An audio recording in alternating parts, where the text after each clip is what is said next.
wa ala asyrafil anbiya mursalin wa ala alihi wa sahbihi ajma'in. Assalamualaikum warahmatullahi wabarakatuh. Lengloi, ni hao ma. Aci yang manis. Malai badakam. Okay, alhamdulillah, saya ucapkan syabas dan syukur pada hari ini kita bersama-sama di Pulai Spring Resort. Bukan untuk kita bercuti-cutian, tapi dalam itu kita berjuang-juangan, ya. Jadi tuan-tuan dan tuan-tuan pula ni, wanita dah. Okey. Jadi semua perwakilan yang hadir dan pemerhati, sebelum saya mulakan ucapan dasar saya mengucapkan syabas dan tahniah kepada pengarah Kongres Wanita pada tahun 2011 yang diketuai oleh YB Ganpe ni, dan juga pasukan beliau dibantu oleh Pan Nosyam dan juga yang semua yang telah bertungkus lumus untuk mengendalikan kongres kita kali ini. Saya juga ucapkan terima kasih kepada wakil daripada FPP Majlis Pimpinan Pusat yang bersama kita pada hari ini, yang saya nampak dari sini, saudara Surindran, ya. Ini pecinta wanita juga bersama kita, dan YB Ali, ya. Ada siapa lagi yang saya tak nampak? Aisyah, are you here? Siti Aisyah, where are you? Yeah, right. Okay, I was Sri Kandi, okay. Dan juga saya juga ingin mengalu-alukan dan mengucapkan terima kasih kepada Dato' Samad Said yang membawa isteri bersama beliau pada hari ini untuk bersama-sama kita berkongres. Alhamdulillah, terima kasih. Jadi para perwakilan yang datang daripada seluruh negara, siapa yang paling ramai saya nak sebut nama? Boleh? Negeri mana yang paling ramai setiausaha? Johor, Kelantan, Selangor, Melaka, Negeri Sembilan, Perlis, Kedah, Pulau Pinang, Terengganu, Pahang, Kelantan, Sabah dan Sarawak. Saya mesti sebut semua, tak kira. Oh, Perak, Masya Allah.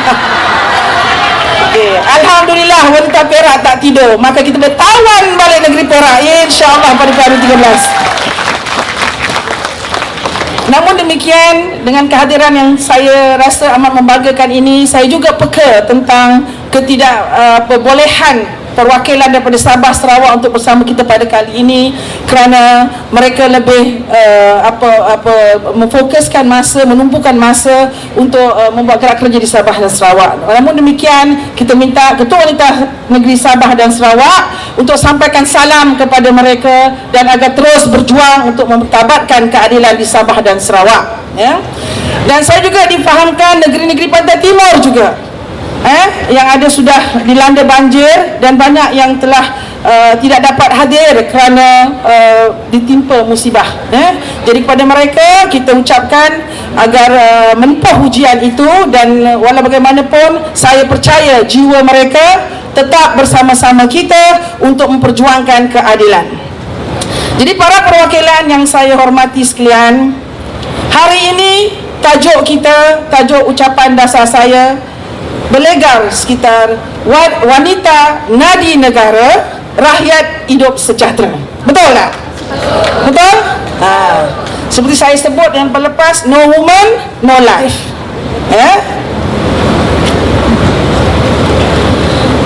Jadi saya ingin peringatkan kepada para perwakilan sekalian bahawa legasi budaya ketemadunan manusia sebenarnya telah lama melakarkan pelibatan wanita dalam kesejahteraan institusi kemasyarakatan negara. Bermula zaman prasejarah kemanusiaan, wanita memainkan peranan penting sebagai pencetus revolusi neolitik dan perintis kelangsungan hidup. Bermula dari perkembangan sektor pertanian dan terus seiring dengan pembangunan tamadun beradaban manusia. Dari sudut pandangan Islam, peranan wanita diiktiraf sebagai pencorak akhlak ummah Ini kerana peranan politik ini itu telah bermula dari pangkal rahim lagi, di mana peranan si ibu adalah amat penting dalam membentuk identiti dan sifat anak yang bakal dilahirkan. Setelah lahir, ibu jualah yang banyak membimbing dan mendidik anak untuk terus menjadi insan yang berguna. Sejarah Nusantara dan sejarah moden juga mengiktiraf kepentingan peranan dan sumbangan wanita dalam perkembangan atau pembangunan dan kesejahteraan sosial bangsa dan negara. Bermula dari kisah Permaisuri Balkis, Fatimah Az-Zahra, Cik Siti Wan Kembang, sehinggalah ke Corazon Aquino. Golongan wanita terus berperanan sebagai penggerak kepada cetusan perubahan dan penyumbang kepada ketatanegaraan dan kesejahteraan rakyat. Bagi terus memartabatkan peranan dan keistimewaan kaum Hawa di negara ini, maka layaklah tema Wanita Nadi Negara, Rakyat Hidup Sejahtera menjadi dukungan tema Kongres Wanita Keadilan pada tahun ini. Saya juga tertarik bila mendengar sajak Datuk Pak Samad tadi. Kebetulan juga dia menjurus kepada wanita, ibu. Dan dia kata inilah peranan wanita tadi. Sangkap dia punya apa sajak kata, orang perempuan yang selalu ingat yang lupa. Betul? Kita ibu-ibu kan, kalau yang lupa kita yang ingatkan. Jadi inilah peranan wanita dalam negara kita, dan kita terus harus iktiraf peranan ini. Wanita nadi kesejahteraan politik negara, wanita berdaya yang dihormati dari sudut falsafah politik widiawan, seorang tokoh sarjana Indonesia, wasilah membangunkan kesejahteraan politik yang berlandaskan prinsip kebenaran dan keadilan harus menjadi keutamaan pejuang politik dan bukan kegairahan mengejar kuasa dan harta semata-mata. Ahli-ahli politik tidak seharusnya hilang pertimbangan dalam kegairahan bersaing meraih kuasa politik sehingga nasib rakyat diabaikan. Falsafah politik durjana, you help me, I help you at all cost, haruslah dimatikan di negara ini, kerana itulah menjadi perosak agama bangsa dan negara. Kita ingat siapa yang berkata-kata ini? Kita ingat siapa yang beri kata-kata ini? Ya, kita harus hidup seperti apa yang disebutkan timbalan tadi. Negara ini boleh hidup tanpa UMNO. Malaysia boleh hidup tanpa UMNO. Maka dalam usaha keadilan dan Pakatan Rakyat menuju ke arah sebuah pentadbiran negara madani, agenda kesejahteraan politik haruslah diutamakan. Setiap langkah diperinci dan dihitung tanpa meminggirkan mana-mana pihak, terutama wanita. Apatah lagi wanita di Malaysia ini kini telah membentuk komposisi melebihi 51% angka populasi di negara ini. Tugas wanita dalam kesejahteraan politik telah bermula dari kecil institusi keluarga lagi. Peranan sebagai penstabil kesejahteraan keluarga adalah tugasan asas seorang wanita. Sebagai seorang ibu, isteri maupun seorang anak, kita berusaha cuba memberikan perhatian, nasihat dan pendapat yang terbaik buat suami, anak-anak dan ibu bapa juga. Manakala dalam institusi kemasyarakatan sosial sama ada di peringkat lokal dan global, seringkali wanita dituntut sebagai suara parti-partisi, malah kadang-kala penting sebagai pemujuk, penenang dan pengaman dalam situasi yang tegang dan konflik. Peranan wanita kini tidak lagi hanya tercakup dalam lingkungan kekeluargaan semata-mata, tetapi ianya mencakupi sehingga kepada kesatuan penduduk, pentadbiran negara, aktivis politik dan penyumbang ekonomi. Untuk rekod, sehingga tahun ini seramai 21 orang wanita telah diangkat sebagai pimpinan tertinggi dalam pentadbiran negara masing-masing.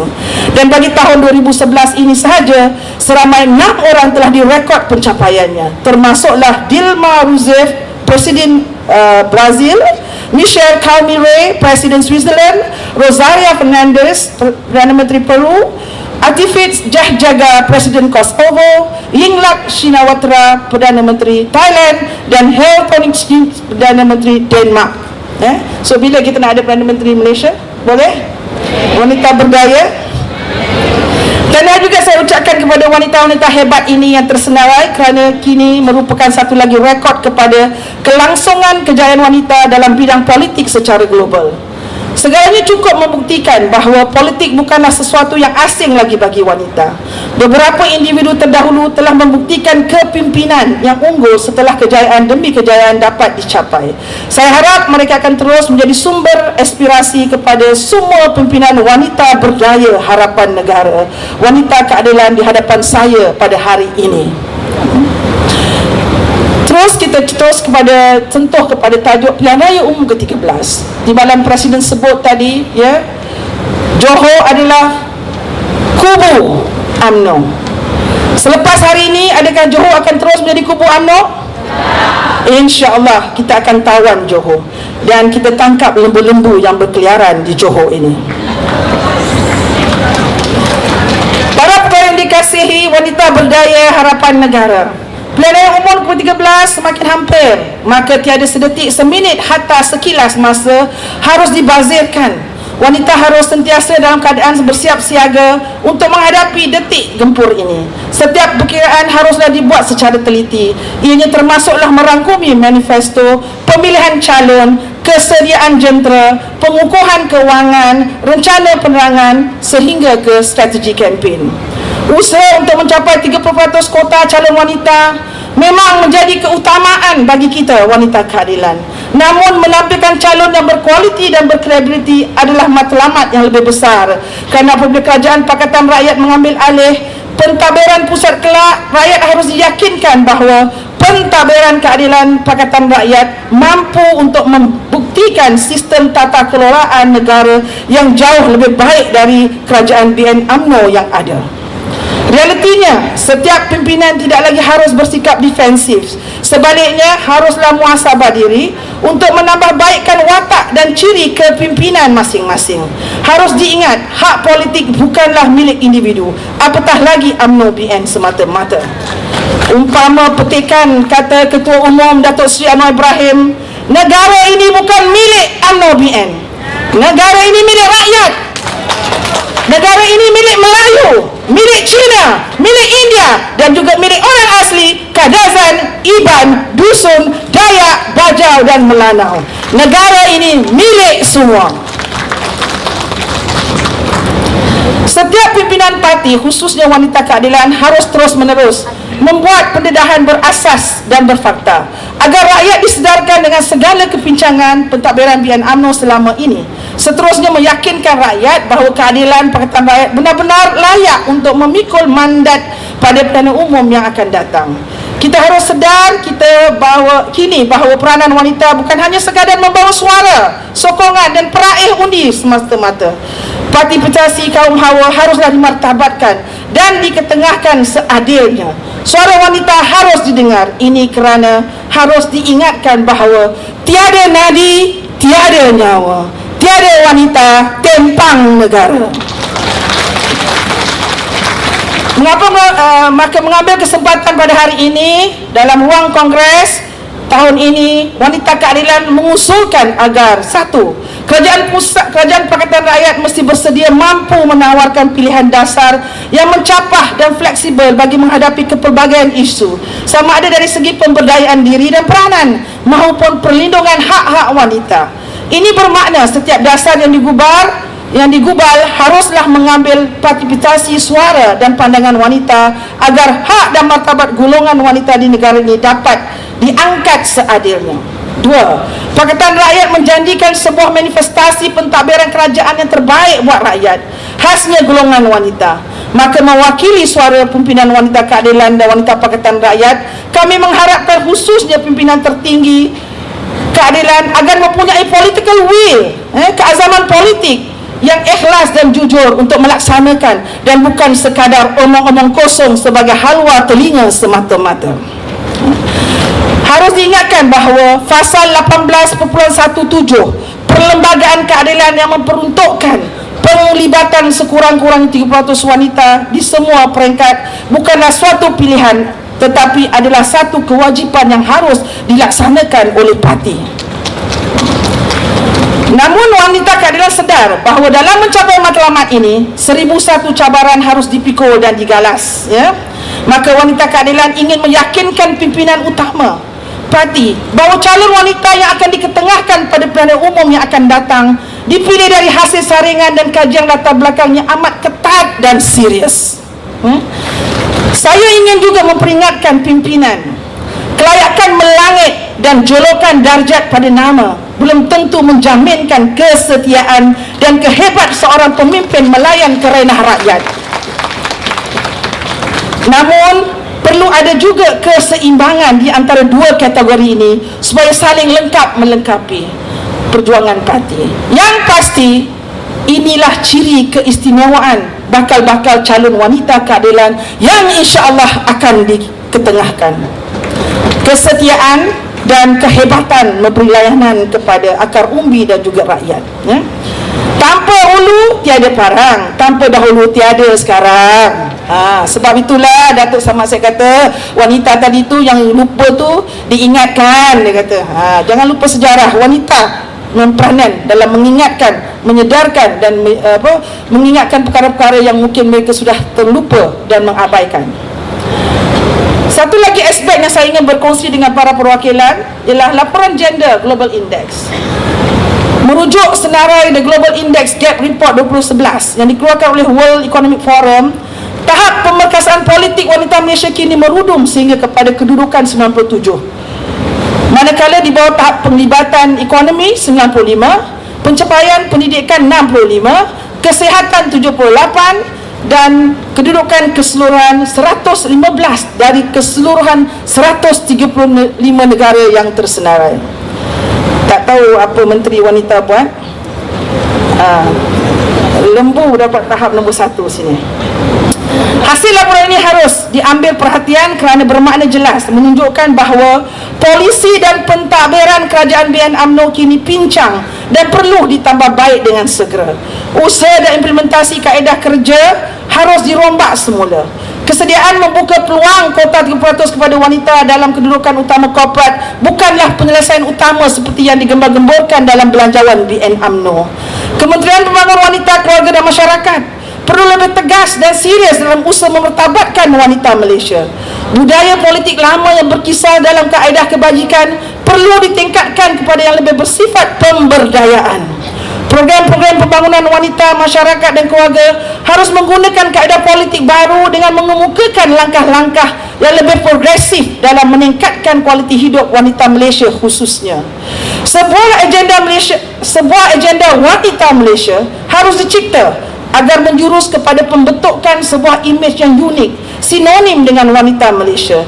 Ianya bukan sekadar diukur dari pakaian dan solekan, tetapi kepada kematangan dan kebolehan.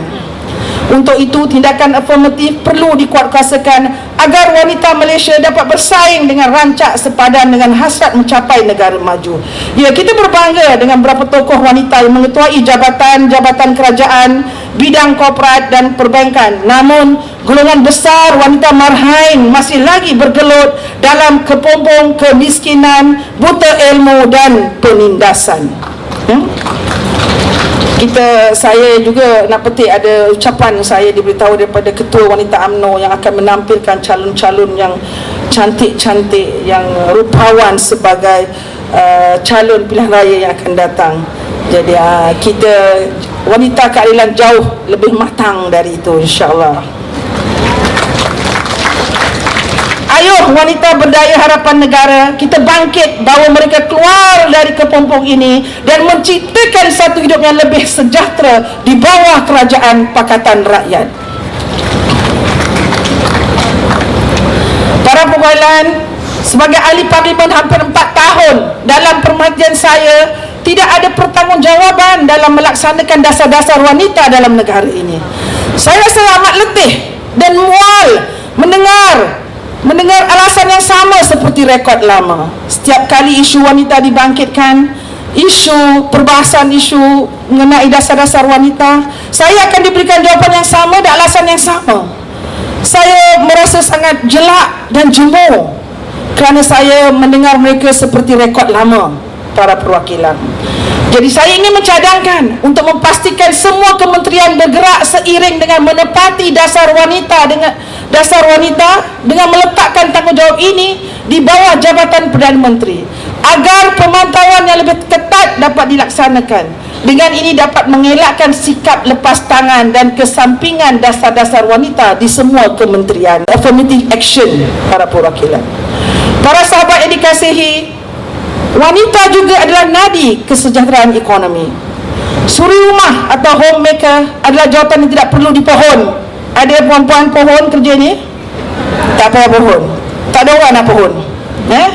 Namun mereka adalah pengurus keuangan yang jauh lebih baik dari akaunten yang bertauliah. Kerana sama ada wangnya banyak atau sikit, suri rumah ini kena bijak untuk menyempurnakan belanjawan bulanan negara. Tak tambah ke, tak apa pun, tapi mesti cukup. Ini kebijakan suri rumah. Maka demi rakyat, Wanita Keadilan menggesa beberapa usul untuk mertabatkan ekonomi wanita Malaysia. Satu, belanjawan yang responsif gender setiap kementerian di semua peringkat dan mengoptimalkan kapasiti guna tenaga wanita. Yang keduanya, mewujudkan sistem sokongan jangka panjang dalam membina modal insan bagi wanita dalam kedudukan membuat keputusan dengan memberikan insentif pekerjaan, kemudahan pinjaman dan bantuan maklumat dan latihan percuma. Menubuhkan satu kaunsil perniagaan wanita yang bertindak sebagai penasihat, perunding, jurulatih kepada usahawan kecil dan sederhana dengan menawarkan khidmat nasihat unding, didik niaga dan latihan serta jaringan ekonomi demi membantu golongan usahawan wanita, membantu golongan usahawan wanita dapat memelihara kestabilan dalam perniagaan dan keusahawanan yang diceburi. Mewujudkan tabung khas ekonomi wanita sebagai skim insentif pemberdayaan ekonomi yang lebih bersifat mesra wanita dengan memberi peluang yang adil kepada golongan usahawan wanita mendapatkan peruntukan bantuan pinjaman perniagaan di samping turut merancangkan pelibatan serta mewujudkan peluang dan suasana persaingan yang saksama antara golongan usahawan wanita dan lelaki. Seterusnya, melaksanakan dasar kesaksamaan gender sebagai polisi asas organisasi pentadbiran sama ada awam atau swasta dengan menghormati keistimewaan hak wanita seperti mengandung, menyusu, melahirkan dan menjaga anak supaya ia tidak menghalang atau menyekat peluang pekerjaan dan kenaikan gaji buat golongan pekerja wanita di masa hadapan. Meregulasi dan menguatkuasakan undang-undang hak ekonomi wanita bagi menjamin kesamarataan garis gaji dan upah serta kesamarataan penilaian dan pencapaian terutama bagi sektor pekerjaan buruh yang memperlihatkan penganiayaan jelas terhadap golongan wanita apabila pekerjaan yang dibuka untuk perempuan kelas buruh mempunyai prestij dan gaji yang lebih rendah berbanding dengan pekerja-pekerja lelaki. Pelaksanaan akta ini sejajar dengan peruntukan artikel 8-2 Perlembagaan Persekutuan Malaysia, iaitu sebagai usaha untuk mengurangi jurang dan menghapuskan sebarang ruang diskriminasi antara gender di negara ini. Akhirnya, menguatkuasakan akta gangguan seksual secara agresif dan vokal agar dapat menjamin kewujudan sebuah suasana kerja yang selamat dan kondusif buat wanita. Walaupun hari ini adalah hari yang diiktiraf oleh Kerajaan BN UMNO, hari violence against women, hari violence keganasan terhadap wanita, hari ini diterangkan sebagai hari keganasan terhadap wanita, namun sebagai wakil rakyat saya masih tidak berpuas hati selagi akta gangguan seksual ini tidak menjadi satu peruntukan dalam perlembagaan negara kita. Belanjawan kesejahteraan untuk semua pakatan rakyat. Satu belanjawan telah dibentangkan oleh Datuk Seri Ibrahim, belanjawan pakatan rakyat, iaitu kesejahteraan untuk semua. Saya ingin memberikan ucapan syabas kepada Datuk Seri kerana dalam agenda belanjawan pakatan rakyat dua perkara yang telah diserapkan. Satu adalah pengenalan gaji minima, mengurangkan jumlah pekerja asing tidak terlatih, meningkatkan kemahiran dan produktiviti secara besar-besaran dan memberi faedah kepada tenaga kerja rakyat tempatan. Keutamaan dan perhatian khusus untuk meningkatkan penyertaan wanita dan tenaga kerja, maka gaji, kemahiran dan produktiviti amat disambut baik oleh Wanita Keadilan. Gaji minimal RM1,100 yang diperkenalkan, dibentangkan dalam Belanjawan Pakatan Rakyat adalah satu langkah yang progresif dan berani.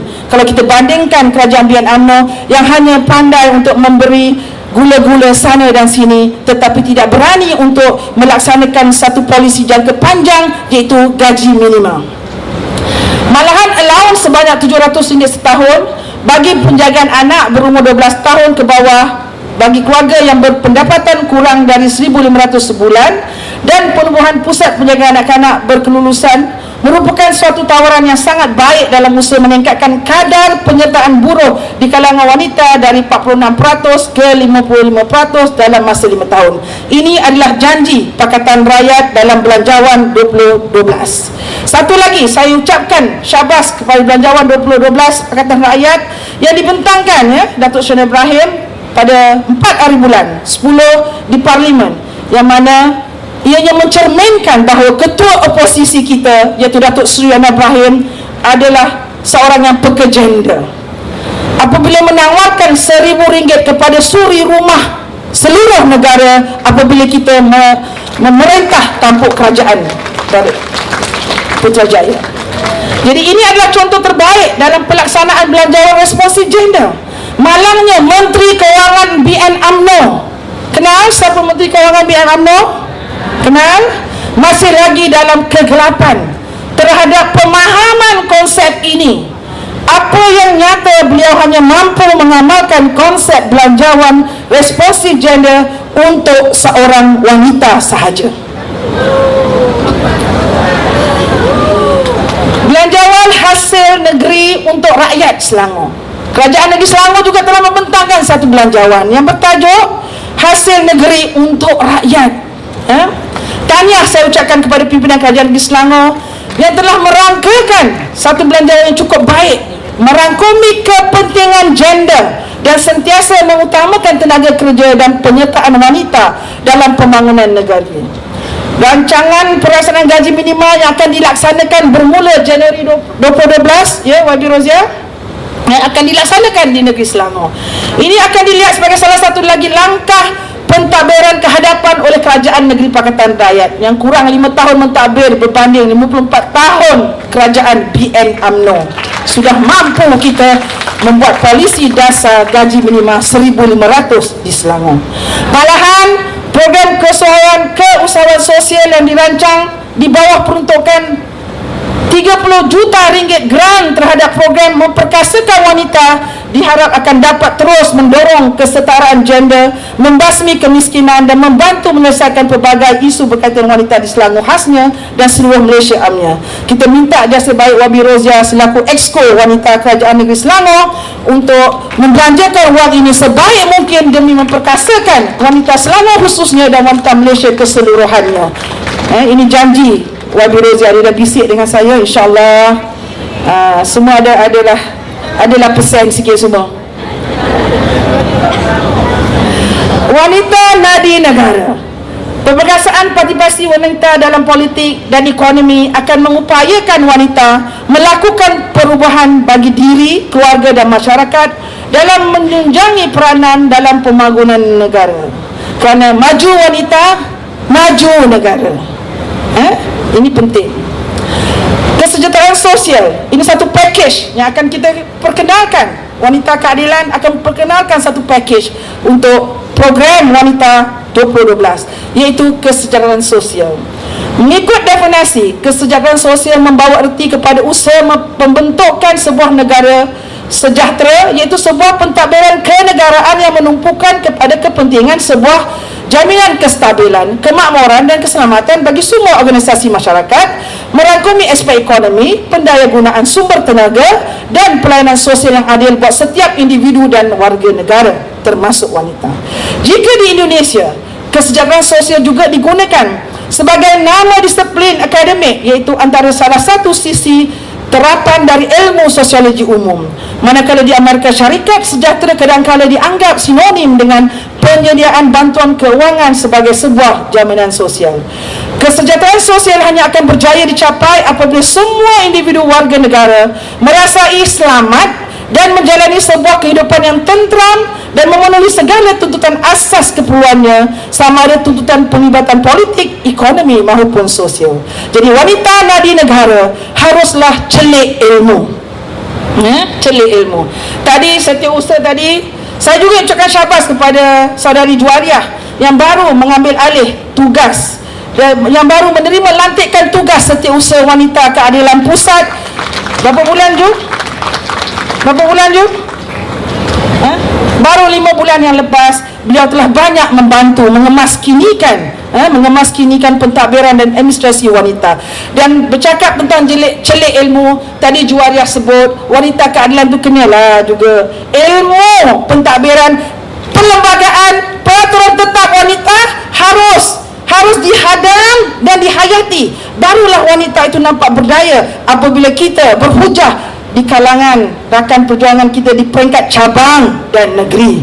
Kalau kita tak tahu apa perlembagaan dan peraturan tetap, maka kita akan diperlekehkan oleh pimpinan yang lain. Jadi wanita berdaya harapan negara selepas ini mesti tahu apa itu perlembagaan wanita dan peraturan tetap harus diangkat di mana-mana saja kita berhujah, ya? Jadi kesejahteraan sosial bermula dengan celik ilmu. Dasar pendidikan harus mengambil kira keadaan sosial budaya semasa.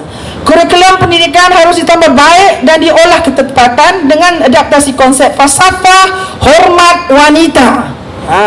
Falsafah hormat wanita mesti dimulakan kerana gejala sosial yang berlaku dalam negara kita seolah-olah orang perempuan itu sudah hilang diberikan penghormatan. Jadi maka wanita keadilan ingin mengangkat satu falsafah baru, iaitu falsafah budaya hormat wanita harus mula dari mana? Peringkat bawah persekolahan, iaitu dari peringkat prasekolah ataupun tadika. Harus ada satu silibus yang khusus untuk agar kita mengelakkan masalah sosial yang lebih berleluasa di masa akan datang.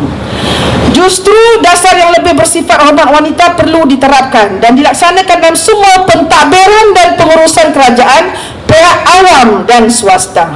Hakikatnya bahawa dalam mencapai nurani pentadbiran negara sejahtera, setiap pimpinan harus dilengkapi dengan kebijakan ilmu, pendidikan sosial yang mantap dan luas terlebih dahulu. Segalanya memerlukan reformasi sistem pendidikan secara total dan menyeluruh agar hanya lebih menegakkan dan mengiktiraf peranan dan kebijakan wanita secara adil, ya? Dan yang seterusnya, selepas ilmu, wanita juga haruslah celik hak dan undang-undang. Ini adalah hak asasi. Hak asasi wanita yang mana kita boleh memberdayakan diri kita dengan ilmu, ya, ilmu, celik hak dan undang-undang. Wanita berdaya kerana berusaha membentuk sebuah kesejahteraan sosial, jaminan keselamatan terutama bagi wanita haruslah berada di tahap yang terbaik. Agenda keselamatan yang pro wanita harus dikenal pasti dan dikuatkuasakan agar menjadi sebahagian daripada dasar asas keselamatan negara. Ianya harus dari dasar keselamatan negara, bahawa keselamatan wanita itu menjadi agenda utama. Seperti saya sebut, 51% penduduk talian wanita, maka mesti ada satu dasar yang khususnya untuk menjaga keselamatan wanita walau di mana saja mereka berada, tempat kerja, jalanan, tempat mana awam dan semua tempat mereka harus dijaga keselamatan mereka. Jadi mewakili suara wanita keadilan pada kongres kali ini, saya ingin menggesa kerajaan BM UMNO memperketatkan pelaksanaan akta gangguan seksual bagi mengelakkan jenayah dan gangguan seksual terhadap golongan wanita dari terus berlaku serta menggubal akta keserataan gender sebagai penambahbaikan kepada undang-undang anti diskriminasi yang sedia ada. Wanita keadilan juga menggesa kerajaan agar sedia mampu meminda undang-undang berkaitan buruh paksa dan kegayasan rumah tangga, menyeragamkan sistem mahkamah syariah dan mahkamah keluarga, serta menyelaraskan semua fungsi agensi sokongan wanita seperti nursery, rumah perlindungan transit, khidmat kaunseling dan guaman agar ianya lebih memfokuskan kepada matlamat asal, iaitu pembelaan jaminan keadilan buat wanita dan bukan sekadar melengahkannya dengan birokrasi yang pelbagai kerenah dan menyusahkan mangsa dan pengadu yang terutamanya wanita. Yang ketiga adalah wanita juga harus berdaya untuk mendapatkan ilmu kesihatan, mengenai kesihatan. kerana kesihatan wanita memainkan peranan penting. Kerana satu kerja yang wanita melakukan orang lelaki tak boleh buat adalah melahirkan. Jadi kesihatan untuk orang perempuan amat penting. Jadi dengan itu, keutamaan dan kepentingan jagaan kesihatan seringkali dilupakan masyarakat. Kesibukan rakyat mengurus dan menunaikan tuntutan ekonomi dan tanggungan kewangan keluarga tidak harus dipersalahkan. Maka sebuah pemerintahan negara sejahtera yang akan dibentuk kelak haruslah memainkan peranan dalam penjagaan kesihatan bagi menjamin pembentukan sebuah masyarakat yang bukan sahaja sihat tetapi bertenaga dan terus upaya menyumbang kepada janaan ekonomi negara. Dengan itu kita juga ingin mengusulkan satu, mendirikan gagasan hospital kecil setempat di setiap kawasan DUN agar rakyat dapat menikmati khidmat rawatan dan jagaan kesihatan dengan cepat di samping kualiti ubatan dan khidmat doktor yang sentiasa ada. Kita maklum, hospital, klinik yang banyak yang pergi siapa? Wanita ke lelaki? Orang perempuan. Anak sakit kita bawa, mak sakit kita bawa, bapa sakit kita bawa, suami sakit pun kita yang kena bawa. Betul tak saya?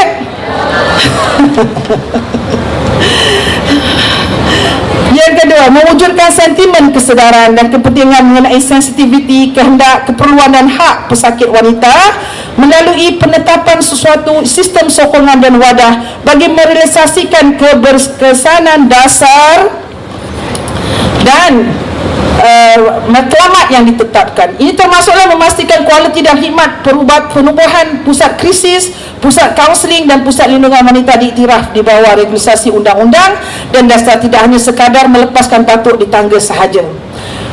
Ketiga, menubuhkan panel kesihatan wanita dan keluarga di bawah Kementerian Kesihatan bagi memberi perhatian, penyelesaian dan pencegahan secara khusus dan personal mengenai penyakit-penyakit yang dihidapi majoriti wanita seperti barah, penyakit mental, penyakit berjangkit dan selainnya. Yang seterusnya ini akan menarik pada YB Ali, iaitu wanita juga harus celik alam sekitar. Kerana persetaraan yang sejahtera akan menunjukkan kualiti sesebuah masyarakat. Kelestarian alam sekitar mencerminkan mutu hidup sebuah masyarakat. Wanita juga memainkan peranan yang penting dalam aspek kehidupan ini. Saya ingin menyarankan agar wanita keadilan bergerak aktif dalam program Kitar Semula yang melibatkan sisa-sisa makanan, bahan masakan dan peralatan rumah. Cara ini bukan sahaja dapat mengekalkan kelestarian alam, malah banyak unsur-unsur penjimatan jua. Falsafah teknologi hijau harus dimartabatkan sebagai satu komponen kesejahteraan hidup. YBAD dah janji dah, insya-Allah dia akan buat program wanita keadilan agar kita lebih celik alam sekitar. Ya ni? Wanita keadilan juga harus celik integriti. Mesti celik integriti. Baru-baru ini isu penyelewengan dana projek feedlot menjadi perhatian. Mana saya punya rajah tu? Tak bawa lah. Saya punya rajah daripada kandang ke kondo. Tak bawa. Pendedahan ini hanyalah salah satu dari beribu, mungkin berjuta bukti penyelewengan dan salah guna kuasa oleh PN UMNO selama ini. Namun apa yang lebih dikesali ialah tindakan Datuk Seri Shahrizad Jalil, Menteri Pembangunan Wanita, Keluarga dan Masyarakat, yang secara terus menyerang dan membidah saya selaku Ketua Wanita Keadilan tanpa asas. Ini juga menunjukkan kedangkalan Shahrizad apabila melihat isu ini sebagai satu serangan peribadi ke atas beliau dan keluarga. Ingin saya ingatkan, isu pokok yang perlu diberikan perhatian adalah soal pertanggungjawaban wang rakyat sebanyak 200 berapa? Lagi sekali berapa? Yang diberikan kepada syarikat milik keluarga beliau kerana prestasinya tidak menepati sasaran. Ini menyentuh nasib ribuan petani dan penternak yang lebih memerlukan bantuan dana oleh kerajaan berbanding dengan syarikat satu keluarga ini. Ini yang kita perjuangkan, bukan perjuangkan kedudukan wanita keadilan, bukan. Jadi Shahrizad harus lebih matang dan lebih faham. Saya difahamkan beliau berada di Mekah sekarang.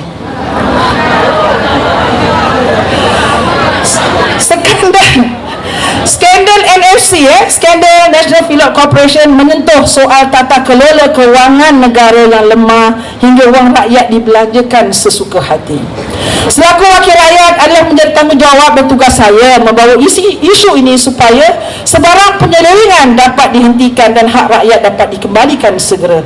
Oleh yang demikian, saya berharap Shahrizad juga kembali kepada amanah yang beliau pikul sebagai pemimpin wanita utama negara dan menjelaskan peranan beliau sepenuhnya terhadap pendedahan-pendedahan yang dibuat oleh keadilan setakat ini. Saya nak ucapkan syabas kepada semua ketua wanita negeri yang telah berjaya untuk membuat laporan polis pada 23 hari bulan yang lepas di semua balai-balai polis utama di semua negeri. Syabas. Dan ini adalah satu gelombang yang dibawa oleh wanita keadilan untuk memperjuangkan hak rakyat, dan kita akan teruskan tuntutan ini selepas kongres ini juga, insya-Allah. Malahan saya merasakan tindakan terhormat yang perlu diambil Shahrizad ialah dengan berundur dan meletakkan jawatan dari kerajaan secara serta-merta. Setuju? Setuju? Hanya tindakan berundur diri sahaja yang boleh menyelamatkan maruah beliau dan ahli-ahli wanita UMNO yang turut terpalit dengan skandal NFC ini, terutamanya wanita UMNO Johor. Wanita UMNO Johor, itu cara Jawanya. YB Azmin tak tahu slang Johor, saya tahu slang Johor, insyaAllah. Slang Jawa ke slang Johor, slang Jawa tu. So kita wanita berdaya harapan negara harus mengambil iktibar daripada insiden ini. Saya ingin mengingatkan para perwakilan dan diri saya agar bersikap amanah dan jujur dalam menjalankan tugas. InsyaAllah ada ganjarannya di akhirat kelak. Semoga Allah lindungi kita semua dari hasutan syaitan dan jauhkan dari tamak dan haludah para perwakilan. Amin.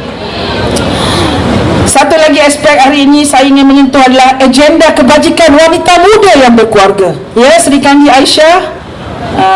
Okey.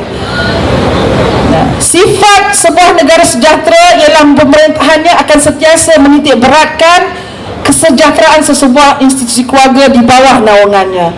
Bagi membentuk sebuah institusi keluarga yang sejahtera, peranan wanita sebagai pengurus keluarga adalah sangat penting. Wanita harus dimudahkan serta diiktiraf tugasnya. Maka saya melihat fokus pada kebajikan wanita muda yang berkeluarga harus dititik beratkan. Penumpuan dan perhatian harus difokuskan khusus buat menjamin kebajikan wanita muda yang berkeluarga di negara ini. Maka di bawah agenda kebajikan wanita muda yang berkeluarga, wanita keadilan ingin menyarankan agar kita dapat melantik seorang pegawai wanita muda bagi setiap pusat khidmat wakil rakyat agar isu dan perihal wanita yang berkeluarga ini dapat ditangani dan diselesai dan difahami sebaik mungkin atas dasar hanya wanita fahami seorang wanita yang lain. Surindran, only it takes one woman to understand the other woman. Is he here? He's gone. Yang kedua, menyalurkan sumbangan dan bantuan buat suri rumah yang berkelayakan secara terus pada akaun bank demi mengelakkan kesusahan dan kelewatan akibat birokrasi di samping mengelakkan dari sebarang ruang korupsi untuk wujud. Ketiga, menyediakan peruntukan secara langsung kepada tabika, nursery dan rumah penjagaan kanak-kanak bertauliah yang sedia ada bagi menjamin kualiti dan perkhidmatan yang diberikan sentiasa di tahap yang terbaik. Di samping membantu golongan wanita muda berkeluarga ini agar dapat terus bekerja tanpa sebarang kerisauan terhadap kebajikan anak-anak mereka. Akhirnya juga mewujudkan satu sistem sokongan sosial antara komuniti, pihak berkuasa dan kerajaan, iaitu merangkumi sebuah pelan dan dasar kesihatan buat kanak-kanak, wanita dan warga emas, selain menubuhkan pusat khidmat komuniti wanita dan keluarga agar isu serta aduan perihal wanita dapat diselesaikan bermula dari peringkat bawahan komuniti lagi. Ini juga penting bagi menjimatkan kos pengurusan jabatan kebajikan masyarakat yang semakin meninggi saban tahun. Para pewakil mungkin tidak tahu pada belanjawan yang lepas, Kementerian Wanita telah memperuntukkan sebanyak 75 juta perbelanjaan one off. Faham tak apa ni one off? Maknanya perbelanjaan one off ni macam projek lembu. Ambil tak payah kita accountable kan, tidak payah dipertanggungjawabkan, tidak payah dilaporkan. Jadi projek one off ni sangat berbahaya. Ianya digunakan oleh Barisan Nasional UMNO untuk projek-projek parti melalui program-program mayanglah, sayanglah, lagi apa? Wanita kasih lah, wanita macam-macam lah. Ini dia digunakan sebagai vehicle untuk mendapatkan wang, ya. Jadi dengan itu, para perwakilan, saya juga baru-baru ini saya ke Jakarta menghadiri kursus kepimpinan wanita Asia. Pencapaian wanita keadilan menjadi contoh dan kegaguman oleh organisasi politik wanita di negara lain. Saya juga sebut waktu saya ke Brussels juga, wanita di negara Eropah juga amat kagum dengan pencapaian wanita keadilan, khususnya pencapaian kita atau kejayaan kita dalam meletakkan memperuntukkan dalam perlembagaan kita 30% penglibatan wanita.